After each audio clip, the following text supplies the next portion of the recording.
Hi, I'm Andrew Wasson from Creative Guitar Studio. Thanks for tuning in to my guitar blog. It is Saturday, November 27th, 2010, and I have some questions that I picked off of my website, so I'm going to go through these at first here. The first one is from Aaron out in New York. He wrote in saying, I'm having difficulty getting gigs. I literally don't know anything about how to find places to play, how to ask, how to prepare, etc. I'm not in a band, but I have songs that work better when done solo. I'd appreciate some help, and thanks in advance. P.S. Thanks for the videos that you're making as well.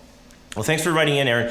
You know, what you'll want to do is, first of all, make sure you have some kind of press release package put together with some kind of a demo CD, so that when you do hit some of the clubs that you'll want to work at initially, you have something to pass along to the club owner or the club manager.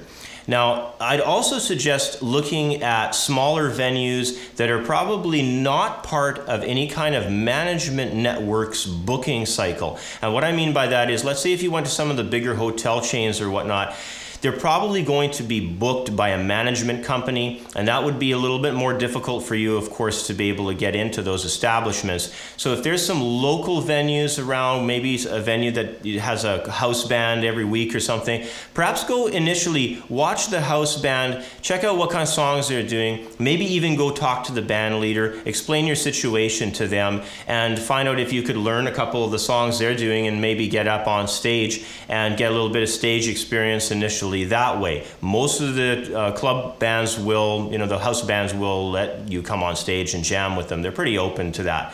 So the other side of it, of course, is you'll want to contact the manager or club owner and try and get on the bill. They're probably not going to put you on a Friday or a Saturday initially, but you know, they'll probably put you maybe on a Wednesday or a Tuesday night or something, or you know, if they have some music going on a Monday, perhaps they would put you on a night that's not too busy and just let you get your feet wet a little bit. But most of the times the scenes are pretty open, and they're hopefully around where you live. They're not too political, and you know, where the just friends of the bands that are jamming there at that time are the only ones that seem to get the gigs. I mean, it depends on the city you're in, but I mean, that can happen too, so that's a bit of a bummer. But just try to network, get out there, meet people, and of course have some kind of a package to put together as well. So get a CD happening, even if it's just a demo CD. That's going to help you a lot. Let's go to the next question. Is from Otto out in Finland, and he's asking about fingerstyle playing and pick playing. He's got a rather long question here, so I'm just going to sort of summarize it. He's saying that he can use his fingers better than with a pick, but he wants to get good at both, and if there's any advice I can give about pick style technique and as well about fingerstyle technique, he'd appreciate it. One thing off the top here is that I'm going to start with is he's mentioning that he's self-taught. Now, I think, first of all, you should probably look at getting a teacher who's decent at both fingerstyle and at flat pick style. Have them critique your playing thoroughly, even if you have to, you know, do several lessons with them to get the ideas together for where you're at as a player. Also, they could probably give you some pretty good tips, but I'll give you some tips right now. The first thing I want to suggest when it comes to the world of flat pick playing is you get into a habit, at least for about 5 minutes a day, of doing some kind of non-musical position-based study to tighten up the use of both the picking hand and the fretboard hand. Now, I was just doing a study there where I was playing fret by fret. You can alter those though. I was going 1, 2, 3, 4. You could also try going 1, 4, 2, 3. You could do something different, maybe like 1, 3, 2, 4. And just vary them, do them all over the fingerboard, get used to the whole neck, do them with a metronome, without a metronome, do them with distortion, without distortion, work slowly in the beginning so that everything's perfect, start your day slower, and then try to really accelerate these things quite quickly. Maybe even as a goal, initial goal, maybe have them up around 80 to 100 beats per minute as 16th notes. That should be pretty helpful for you. Now, if we put the pick down, the fingerstyle approach I would suggest starting with to get this hand squared away properly is just to go on one string. I'm going to choose a 4th string here, and line up all 4 of your fingers, the thumb, index, middle, and ring. They're the primary fingerstyle fingers, and just play on that one string just as an exercise like that. And then maybe try and switch strings. Maybe try to go to 3rd string. and get this hand sort of squared away on those string sets initially. And you don't want to anchor. Make sure you're not anchoring your hands. I see so many people having a lot of trouble with fingerstyle, and they're anchoring their hand down. Don't get into that habit. It really limits the use of the hand, and on top of that, it tightens the muscle groups up. Another exercise I want to show you is one where you're just going to use the 5th string open, and you're going to travel to a 3rd fret, and those are going to be half notes. So we'll have an open, 5th string A, and then on the top end, I'm going to get you on the 1st string open and trying to do different kinds of combinations. Initially, maybe just start with something very simple, like index and middle. Something as simple like that. And then maybe try and add in an extra finger, so maybe try going index, middle, and ring.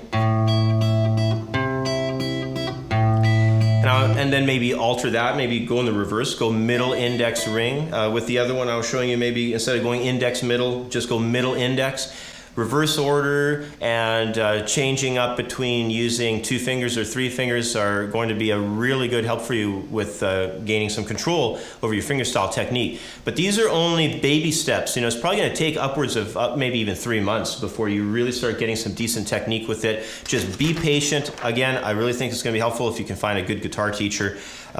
Should be a really good plus for you on getting that technique together. The last question that I'm going to cover is from Mike, and he's writing in here saying, I recently started playing lead in my church band, and I seem to be struggling a bit with following progressions of songs for playing fills. I can spot the key the songs are in easy enough, and I can hover around the root using a couple scales of major and minor pentatonic, but they don't seem to work great for the church music. I'm not able to venture further out from the root note without getting obviously lost either. Do you have any suggestions?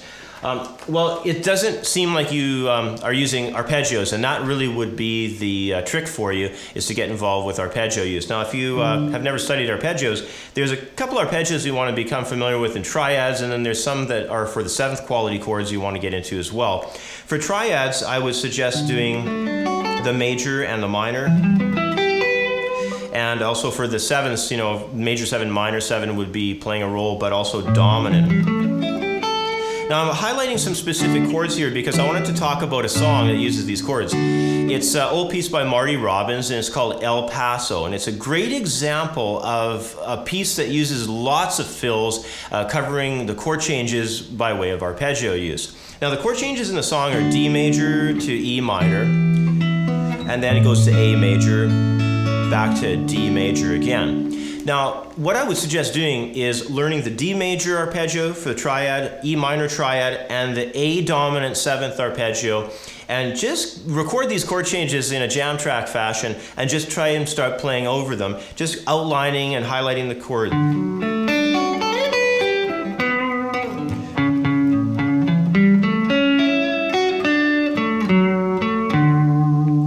Try to get the sound of the chord changes happening. The song itself is in 3/4, and the pattern when it heads over to the A, it lasts a little bit longer on that A chord. But perhaps go online and find the chord changes, and you know, if you can track down a chart or something, maybe use that and just get started on understanding the set of changes that are there.